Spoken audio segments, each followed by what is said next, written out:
বিশ্ব পরিবেশ দিবসে প্রধানমন্ত্রীর কর্মসূচি, নিজের বাড়িতে লাগালেন সিঁদুর গাছের চারা। আরও একবার জানিয়ে রাখবো, বিশ্ব পরিবেশ দিবস উপলক্ষে নিজের বাড়িতে প্রধানমন্ত্রী নরেন্দ্র মোদী সিঁদুর গাছের চারা লাগালেন। আবারও কথা বলবো, আমাদের সঙ্গে রয়েছেন পলিটিক্যাল এডিটর আশিস চট্টোপাধ্যায়। আশিস দা, প্রধানমন্ত্রী নরেন্দ্র মোদী যে সিঁদুর গাছ লাগালেন, কি এই সিঁদুর গাছ, জানতে চাইবো আপনার থেকে। দেখো, গুজরাটের থেকে এই চারা গাছ প্রধানমন্ত্রীকে দেওয়া হয়েছে। প্রধানমন্ত্রী সেটি কষ্ট করে লাগিয়েছেন।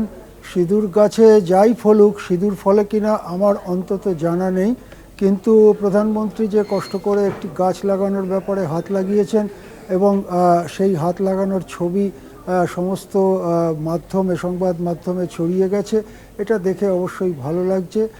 তিনি গাছ লাগান, আরও গাছ লাগান, বিশেষ করে অরণ্য ধ্বংস করাকে থামান, সেটা নিশ্চয়ই আমাদের আবেদন থাকবে সরকারের কাছে, মোদির কাছে। কিন্তু সিঁদুর গাছ কি? সিঁদুর গাছ বলে কোনো গাছ অন্তত পশ্চিমবঙ্গে এরকম কোনো গাছ বা বাংলাদেশে এরকম কোনো গাছের সঙ্গে আমরা তেমন একটা পরিচিত নই। আদিতে যখন সিঁদুর তৈরি করা হতো, বহু আগে থেকে সিঁদুরের ব্যবহার আছে। আজকাল ঠিক যে কারণে সিঁদুর প্রধানত ব্যবহার করা হয়, একাংশ একটি ধর্মাবলম্বী মানুষের একাংশের বিবাহিত নারীরা সিঁদুর মাথায় দেন।